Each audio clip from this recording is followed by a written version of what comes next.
This is the mysterious megalithic city of Nan Madol. Located off the coast of Pohnpei Island in the western Pacific Ocean, the dark, colossal basalt pillars of its ancient man-made islands rise from the Emerald Sea. Its remnants, an intricate labyrinth of enormous stones and waterways, capture stories of an ancient civilization lost in the tides of time. This architectural marvel poses a confounding puzzle.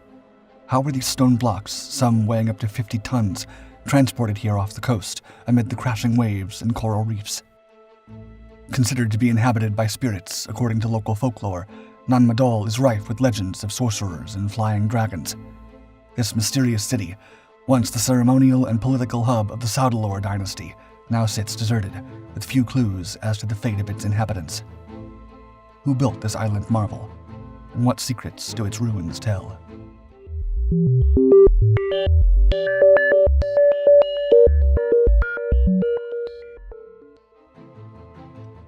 A massive mystery. Nan Madol's construction challenges comprehension. Comprising nearly 100 artificial islands atop a coral reef, it sprawls over 1.5 kilometers long and half a kilometer wide, hugging the mangrove-laden coastline of Pohnpei. This city of stone and sea was built using basalt and coral boulders weighing an average of 5 tons, with some weighing up to 50. The rocks had to be moved from quarries more than 25 miles away and then transported across the waters of a lagoon. How a society with no access to pulleys or metal tools managed to transport, lift, and position these stones is a puzzle that continues to baffle scientists and historians. Local Pohnpeians hold a belief in magical forces that enabled the stones to fly to their resting places, and other legends speak of giants who built the city in a single night. This intricate urban maze, primarily constructed between the 13th and 17th centuries, was the creation of the Saudalor dynasty, a unique sea-worshipping civilization established in the 6th century. The islands and their structures were built from colossal columns of black lava rock, naturally pentagonal or hexagonal, up to 20 feet long. These monoliths were arranged in log cabin formations, serving as both outer walls and foundations, and filled with lumps of coral to create raised platforms for traditional thatched structures. An estimated total of 750,000 metric tons of black rock was moved over 4 centuries, averaging 1,850 tons annually. This had all been achieved at a time when the population of Pohnpei was around 25,000 people. The city's layout illustrates meticulous urban planning. Arranged in a grid, the islets are separated by tidal canals. Each islet had a designated purpose. Some were residences, and others were dedicated to food preparation, canoe construction, or ritual activities.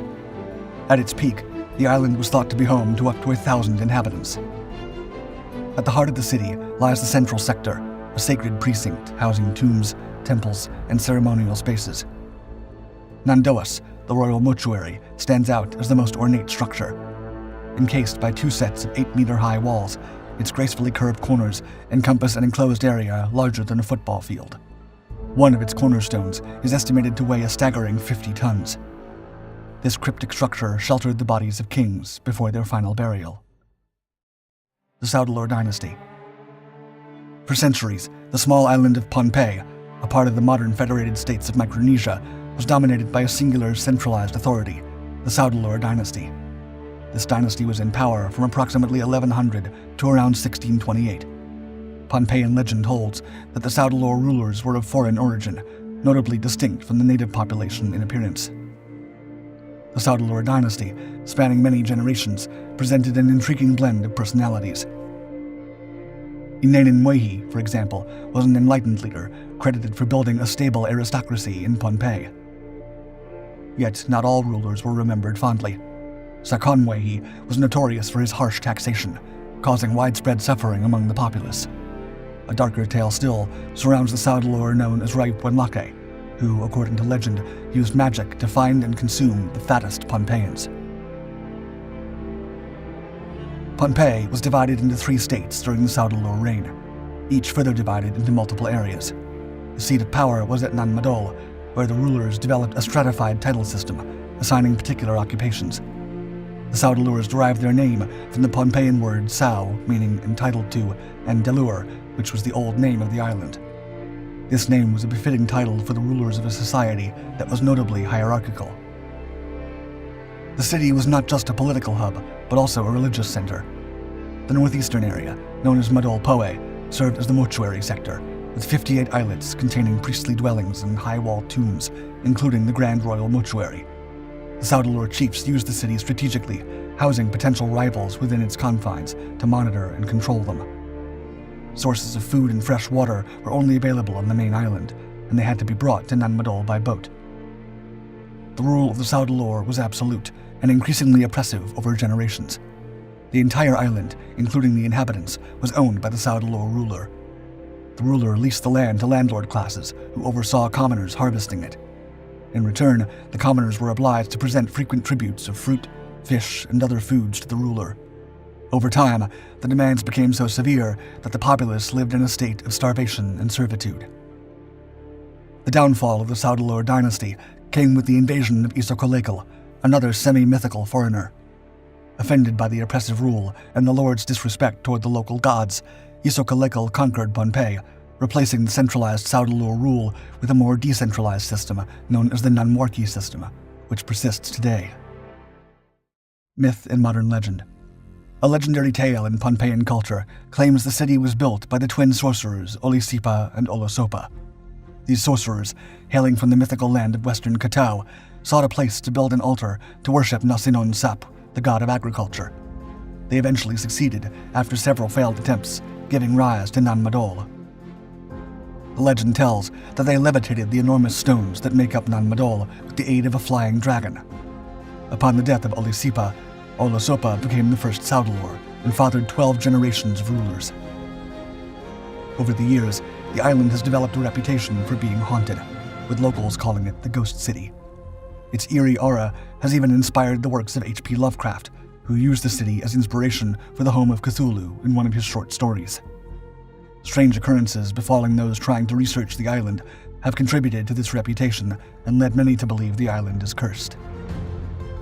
In the 19th century, the local ruler made a proclamation threatening a visiting English archaeologist, saying to all, quote, "To disrupt the holy ground that once belonged to past rulers with supernatural powers would be breaking the law."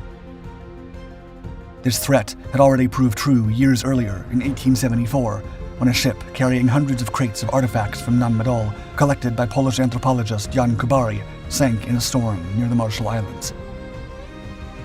The curse is also intertwined with legends of giants who once inhabited Nan Madol. Early 20th century accounts speak of a German governor of Pohnpei who defied warnings and opened the sealed tombs of the ancient island rulers. Inside, it was said that he found giant skeletons measuring 2 to 3 meters tall. A torrid storm arose following the discovery, and the German ruler fell ill, dying the next morning. Such tales have led to the belief among some that the builders of Nan Madol were giants from the lost continent of Mu, or even the lost islands of Lemuria. In more recent times, there have been stories of platinum coffins found in the waters off Nan Madol during the Japanese occupation during World War II. These stories speak of Japanese divers discovering vast wealth in precious metals and pearls and the existence of watertight platinum coffins. It is said that the divers brought bits of platinum to the surface day after day, until one day, 2 divers failed to resurface. Decline and legacy. Despite its majesty, life in Nan Madol was challenging. The unique construction of the city, while offering security and prestige, also meant that there were no sources of fresh water or food on the islands. Inhabitants relied on their subjects to transport these essential resources from the mainland. During the Saudalur rule, the chiefs received supplies at specific islets, but this system faltered when the rule changed hands. The decline of Nan Madol began around 1628, when Isokolekal overthrew the Saudalurs, marking the start of the Nanwarki era. Although the Nanwarkis initially lived at Nan Madol, they faced the daunting task of gathering their own water and food. The system became increasingly untenable over time, and inhabitants gradually left for the main island. As Nan Madol's population dwindled, the city fell into disuse and was eventually abandoned. While the exact timeline of the city's decline remains uncertain, its fall was a slow, gradual process. The once vibrant city of canals, bustling with nobles, priests, and commoners, slowly succumbed to the forces of time and nature. Today, Nan Madol and the surrounding area comprise a significant archaeological district stretching across more than 18 square kilometers. This district includes the crafted stone structures built on the coral reef flat and the nearby coastline of Pohnpei's main island. Nan Madol was declared a UNESCO World Heritage Site in 2016 for its outstanding and monumental megalithic architecture. It was also recognized as an expression of the original development of traditional chiefly institutions and systems of governance in the Pacific Islands that continue into the present. However, the integrity of the site is currently at risk. The state of the stone structures is of extreme concern due to the overgrowth of vegetation, the effects of storm surges, and some stonework collapse. As a result, Nan Madol has been on the World Heritage in Danger list since 2016. Efforts are in place for its protection and management involving all stakeholders, including traditional owners, under the oversight of the Nanwarki chief. Are you ready to unlock the secrets of the past? Subscribe now to Dark Five's brand new Ancient Mysteries channel and embark on a journey to uncover the most enigmatic and awe-inspiring mysteries of ancient times. Leave a comment if there are any ancient mysteries you want us to explore in upcoming videos.